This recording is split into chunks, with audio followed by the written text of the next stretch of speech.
அன்பான மக்களே, நம்மளோட மகாநதி சீரியலில் இன்றைக்கான எபிசோடில் நம்ம எதிர்பார்த்தது தான். அத்தை சொல்லுவாங்க, பால் ஆற்றிட்டு இருக்கும்போது அவங்க கண்டிப்பாக சொல்லுவாங்க அப்படின்றது நம்ம எதிர்பார்த்தோம். அது ரொம்ப கஷ்டமாக இருந்தது. அதை காவேரி தனியாக குழந்தைக்கிட்ட பேசிகிட்டு இருக்கும்போது நர்மதா ஒரு 2-3 தடவை பார்க்குது அந்த குட்டி பொண்ணு. அது ஏதாவது அவங்க அம்மா கிட்ட சொல்கிறதுக்கு சான்ஸ் இருக்கோ அப்படின்னு நான் நினைக்கிறேன். என்னக்கா நீ எப்போ பார்த்தாலும் தனியாகவே பேசிகிட்டு இருக்க அப்படிங்கிற மாதிரி சொல்லிகிட்டு இருக்கு இல்லையா? அதுதான் எனக்கு ஒன்றும் யோசனையாக இருந்தது. அதுக்கப்புறமா அப்பள எக்ஸிபிஷன் ஸ்டார்ட் பண்ணியிருக்காங்க ஒரு இடத்துல. அங்கே போய் நமக்கு அப்பள பிஸ்னஸுக்கு கடை போடலாம் அப்படிங்கிற மாதிரி பிளான் பண்ணுறாங்க காவேரி. அந்த இடத்துல ஃபோன் பண்ணி பேசும்போது பண்ணலாம் அப்படிங்கிற மாதிரி இருக்குது. அப்போ குமரனால் போக முடியாது, குமரனுக்கு வேலை இருக்குது அப்படின்ற மாதிரி இருக்குது சொல்கிறாங்க. குமரன் காவேரியை மட்டும் அனுப்பலாம் அப்படிங்கிற பிளானில் இருக்கார். அதை நிவீன்கிட்ட சொல்லும்போது நிவீன் காவேரி மட்டுமா தனியாக போகிறா, அவன் தனியாக அனுப்ப வேணாம், நீங்கள் எல்லோரும் போங்க, இல்லைன்னா வேண்டானே அப்படின்னு சொல்லும்போது யமுனாவுக்கு பயங்கரமாக கோவம் வந்துடுது. நீங்கள் ஏன் இப்படி சொல்கிறீங்க அப்படின்னு. இப்போ என்ன சொன்னேன் நான் அப்படின்ட்டு பயங்கரமாக 2 பேர்த்துக்கு சண்டை போயிட்டுருக்கு. கண்டிப்பாக இந்த பிரச்சனை இப்படி கொஞ்சம் கொஞ்சமாக பில்டப் ஆகி நிச்சயமாக நிவீன் உளரத்தான் போகிறாரு அப்படிங்கிறது எனக்கு தெரிஞ்சு போச்சு. ஏன்னா டார்ச்சர் பண்ணுவாங்களே இந்த யமுனா, அவரால் ஒன்றுமே பண்ண முடியாது, என்ன பண்ண முடியும் அப்படிங்கிற ஒரு சுச்சுவேஷன் இருக்கு இல்லையா? அதில் பாருங்களேன், குமரன் நிவீன் என்ன கேட்குறாரு, உனக்கு என்ன, நான் இப்போ ஃபோனில் பேசினதா பிரச்சனையா, வேணாம் நீ காவேரிகிட்ட போய் எதுவுமே பேசக்கூடாது, ஏதாவது பேசுனா உனக்கு அவ்வளோதான் அப்படிங்கிற மாதிரி நிவீன் சொல்கிறாரு. அதுக்கப்புறமா விஜய் மீண்டும் மதுரைக்கு போயிருக்காரு. மதுரையில் போயிட்டு அவங்க சொந்தக்காரவங்க யார்கிட்டயே கேட்குறாரு. அவங்க சொல்கிறாங்க அவங்க அம்மா அவங்க அப்பா இறந்து போயிட்டாங்க அப்படிங்கிற மாதிரி சொல்லவுமே மாமா ஒருத்தர் இருக்கார், அவர்கிட்ட போய் பேசுங்க அப்படின்னு சொல்லுமே அவர் எங்கே இருக்கார் என்ன ஏது அப்படின்னு ஃபோன் நம்பரை வாங்கிட்டு வராரு. இப்போ இவ்வளோ பிரச்சனை போயிட்டு இப்போ காவேரி எக்ஸிபிஷனுக்கு போகிறதுக்கு ரெடி ஆகிட்டாங்க. அவங்க அம்மா கிட்ட சொல்லிட்டாங்க, இனிமேல் குழந்தை விஷயத்தை நம்ம காட்டி போகாமல் இருக்க முடியாது அப்படிங்கிறது ஒன்று இருக்கு இல்லையா? அதை அவங்க எப்படி சமாளிப்பாங்க? எக்ஸிபிஷனுக்கு போய் தான் அங்கே நல்லபடியாக செட்டில் ஆகி தான் பைக் வாங்குறாங்களா என்ன ஏது அப்படின்னு சொல்லி தெரியல. இதில் விஜய் அந்த இடத்துல இல்லாமல் தானே இருக்கார். எக்ஸிபிஷன் போய் அங்கே போய் ஏதாவது ப்ராப்ளம் வந்துடுமா காவேரிக்கு என்ன ஏது அப்படின்னு சொல்லி தெரியல. அந்த இடத்துல நிவின் கூட போகிறாரு, அது தெரிஞ்சு போச்சு. நிவின் கண்டிப்பாக காவேரிக்கு நம்ம ஹெல்ப் பண்ணணும் அப்படிங்கிற மைண்ட் செட்டுக்கு வராரு இல்லையா? அதனால் யமுனா என்ன சொன்னாலுமே அவர் யோசிக்க மாட்டார். கண்டிப்பாக நம்ம காவேரிக்கு ஹெல்ப் பண்ணியே ஆகணும் அப்படிங்கிற ஒரு இடத்துக்கு வராரு. கண்டிப்பாக ஹெல்ப் பண்ணுவார் அப்படிங்கிறது தான். இந்த பக்கம் பார்த்திங்க அப்படின்னா காவேரிக்கு கொஞ்சம் கஷ்டமாக தான் இருக்குது.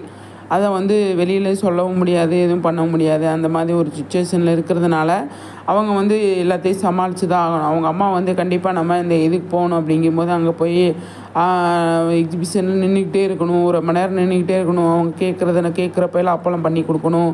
இந்த மாதிரி பிரச்சனைலாம் நிறைய இருக்கு இல்லையா? அதெல்லாம் அவங்க எப்படி சமாளிப்பாங்க அப்படிங்கிறது ஒன்று இருக்குது. இப்போ மதுரைக்கு போயிட்டு மதுரையில் போய் அங்கே போய் கேட்டுக்கிட்டு இருக்காரு விஜய். கேட்டுட்டு அங்கேருந்து வர்றதுக்கு முன்னாடி இங்கே அதாவது அவங்க மாமாவை பசுபதி கூட்டிகிட்டு வந்துடுறார் இல்லையா? அந்த பசுபதியோட எப்படி பசுபதி கூட மாமா வந்தார் அப்படிங்கிறது ஏதோ ஒன்று பெரிய இருக்குங்க சம்பவம், கண்டிப்பாக இருக்குதுன்னு தான் நான் நினைக்கிறேன். காவேரி எக்ஸிபிஷனுக்கு வேறு போகிறாங்க அப்படிங்கிறது ஒன்று இருக்கு இல்லையா? நாளைக்கு எபிசோடில் கண்டிப்பாக பசுபதியை காட்டுவாங்களோ அப்படின்னு சொல்லி தோணுது. பசுபதியை காட்டி தான் ஆவாங்க. ஏன்னா அதே காஸ்டியூமில் இருக்காங்க. பசுபதி கூட நின்று எடுத்தாங்கள்ல ஃபோட்டோ, அதே காஸ்டியூமில் தான் காவேரி இருக்காங்க. அந்த இடத்துல பசுபதி வர்றதுக்கு நிறைய சான்ஸ் இருக்குது. ரோட்டில் நின்று தான் விஜய்கிட்ட பேசுகிறாங்க காவேரி. அப்போ விஜய் கால் பண்ணாரா இல்லை காவேரி கால் பண்ணாங்களான்னு சொல்லி தெரியல. இப்போ அன்னைக்கு நேற்றுக்கு நான் மதுரை வெளியில் போகிறேன் அப்படின்ட்டு நான் வெளியில் போயிட்டேனே அப்படின்னு எனக்கு நீ ஃபோன் கூட பண்ணலை அப்படின்னு சொல்லி விஜய் சொன்னார் இல்லையா? அப்போ வந்து நான் ஃபோன் பண்ண வேணான்னு நினைக்கல, நான் பண்ணணும்னு நினச்சேன், இருந்தாலும் நான் இப்போ பிஸியாக இருந்துட்டேன் அப்படின்ற மாதிரி காவேரி சொல்லியிருப்பாங்க. அந்த இடத்துல வந்து நீ எனக்கு ஏன் பண்ணலை அப்படிங்கிறத கேட்டதுக்காக காவேரி வந்து கண்டிப்பாக நம்ம அவர் வந்து திட்டுவார் அப்படின்றதுக்காக வந்து ஃபோன் பண்ணியிருப்பாங்களோ அப்படின்னு சொல்லி தோணுது. ஆனால் இன்றைக்கி ஓரளவுக்கு எபிசோடு வந்து சுமாராக தான் இருந்துச்சு, நேத்திக்கு விட இன்றைக்கி அப்படின்னு தான் சொல்லணும். நேத்திக்கு எபிசோடு நல்லா இருந்தது, சூப்பராக இருந்தது இல்லையா? இன்றைக்கி எபிசோடில் வந்து எல்லா ஆர்டிஸ்ட்டுமே வந்து கவர் ஆகியிருந்தாங்க.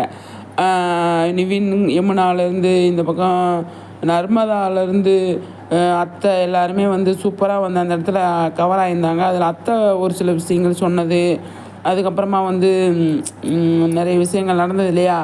விஜய் வந்து அங்கே போய் தேடி வெண்ணிலாவோட சொந்தக்காரவங்கள தேடினது எல்லாமே வந்து இருந்தது. ஆனால் கொஞ்சம் கஷ்டமாக இருந்ததுன்னு தான் நான் சொல்வேன். அந்த குங்குமப்பூ மேட்டரெல்லாம் வந்து அது ஒரு மாதிரியாக தான் இருந்தது. அவங்க வீட்டாளர்களுக்கு தெரியாமல் இருந்தாலுமே அவங்க வந்து சொல்லும்போது நம்ம கஷ்டமாக இருந்தது இல்லையா? காவேரி வந்து அவங்க அப்பாக்கிட்ட நான் இப்போதைக்கு சொல்ல மாட்டேன் அப்படிங்கிறாங்க. இந்த குழந்தை மேட்டரை வச்சு கண்டிப்பாக வந்து விஜய் காவேரி பிரிஞ்சு தான் ஆவாங்க அப்படின்னு எனக்கு தோணிக்கிட்டே இருக்குது. விஜய் வந்து ஏன் இவ்வளோ நாள் என்கிட்ட சொல்லலை, எதுக்கு நீ என்கிட்ட சொல்லாமல் ஏன் மறைச்ச, என்னை பற்றி நீ என்ன நினச்ச, என்னை பற்றி நீ இவ்வளோதான் புரிஞ்சிருக்கியா, நான் வந்து உன்னை விட்டுட்டு போயிடுவேன்ற மைண்ட் செட்லேயே நீ இருக்கிறியா அப்படிங்கிற மாதிரி வந்து விஜய் கண்டிப்பாக வந்து காவேரி கிட்டே கேட்பார். நிவின் கிட்ட நீ சொல்லணும்னு நினச்சிருக்க, அவனை நம்பி இருக்க, என்னை வந்து நீ நம்பலையா, அப்போ உங்கள் அம்மா மாதிரியே நீ இருக்கிற அப்படிங்கிற மாதிரி தான் அவர் வந்து சொல்லுவார். கண்டிப்பாக அப்படி தான் வரும், வேறு வழியே இல்லை அப்படிங்கிற மாதிரி தான் அவர். இப்போ விஜய் வந்துட்டு 2-3 தடவை வந்து கேட்குறாரு காவேரி கிட்ட இல்லையா? என்னாச்சு சொல்லு, நீ ஏன் ஏதோ உனக்கு ஏதோ பிரச்சனை இருக்குது, ஏதோ ப்ராப்ளம் இருக்குது அப்படின்னு கேட்குறாரு. நேத்திக்கு வந்து கேட்குறாரு இல்லையா, நீ தான் வந்து இப்போ கன்சீவாக இருக்கியோன்னு நினச்சிட்டேன் அப்படின்னு சொல்கிறார் இல்லையா?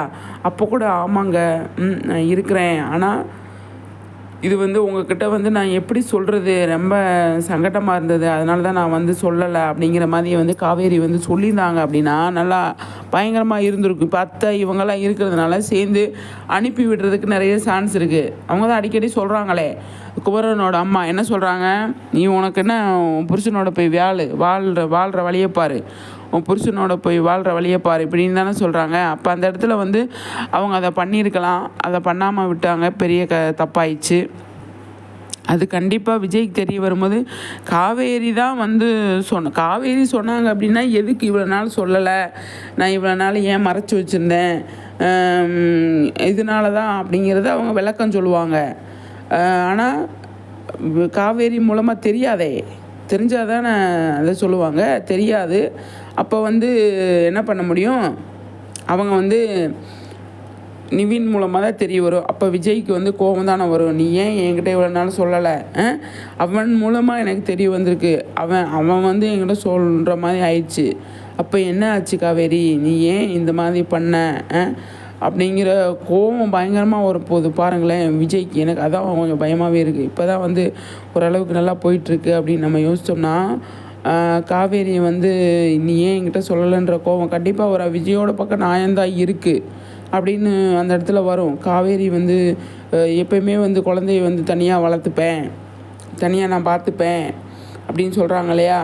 அதனால் வந்து கண்டிப்பாக அவங்க தனியாக தான் பார்த்துப்பாங்களோ அப்படின்னு சொல்லி தோணுது. இப்போ எக்ஸிபிஷனுக்கு போகிற இடத்துல அங்கே ரெடி பண்ணிகிட்ருக்காங்க. அந்த பைக்கு மேட்ரு தாங்க எனக்கு கிடைக்குது. விஜய் வாங்கி கொடுக்க மாட்டார். இன்றைக்கி எபிசோடில் வந்து தெரிஞ்சிச்சு விஜய் வாங்கி கொடுக்க மாட்டார், நிவின் தான் வாங்கி கொடுப்பாரு அப்படின்னு. நிவின் வாங்கி கொடுத்தா வந்து ஃப்ரெண்டு வாங்கி கொடுத்தாரு அப்படின்னு இருந்தால் கூட யமுனா வந்து சண்டை போடுவாங்க. அது வந்து சண்டை போட்டதாகனு அந்த விஷயம் வெளியே வரணும்னா இல்லையா? விஜய் வந்து கண்டிப்பாக வந்து வாங்கி கொடுத்துருக்க மாட்டார் அப்படிங்கிறது எனக்கு தெரிஞ்சு போச்சு.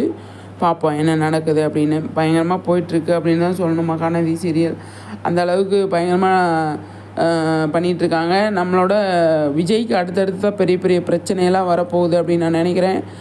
யமுனா விஜய், அதாவது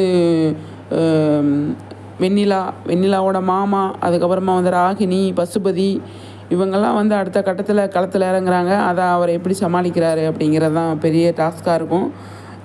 காவேரி கிட்ட வந்து ஃபோனில் மட்டும்தான் பேச முடியும் அப்படிங்கிறத ஒரு சுச்சுவேஷனாக மாறிடுச்சு. பாப்பா என்ன நடக்குது அப்படின்ட்டு பயங்கரமாக போயிட்டுருக்கு மகாநதி அப்படிங்கிறது தான். ஆனால் எக்ஸிபிஷனுக்கு இந்த பக்கம் கிளம்பிட்டாங்க. காவேரி விஜய் சென்னை வர காவேரி வந்து வெளியூர் கிளம்புவாங்களோ அப்படின்னு சொல்லி தோணுது. எக்ஸிபிஷன்னா ஒரு 4 நாள் 5 நாள் போடுவாங்க இல்லையா? அந்த இடத்துல வந்து அவங்க போயிட்டாங்க, அங்கே போய் ஸ்டே பண்ணுறாங்க அப்படின்னா காவேரியை வந்து பார்க்க முடியாது. எங்கே போகிறேன் எங்கே வர அப்படின்னு கேட்டால் அவங்க இந்த மாதிரி சொல்லுவாங்க, அம்மா இருக்காங்க அப்படின்னு. நானும் வரேன் அப்படிம்பாரு. வர வேண்டாம் அப்படிம்பாங்க. பாப்பா என்ன நடக்குது அப்படின்னு சொல்லிட்டு. மக்களே, உங்கள் கருத்துக்களை சொல்லுங்கள், சரிங்களா?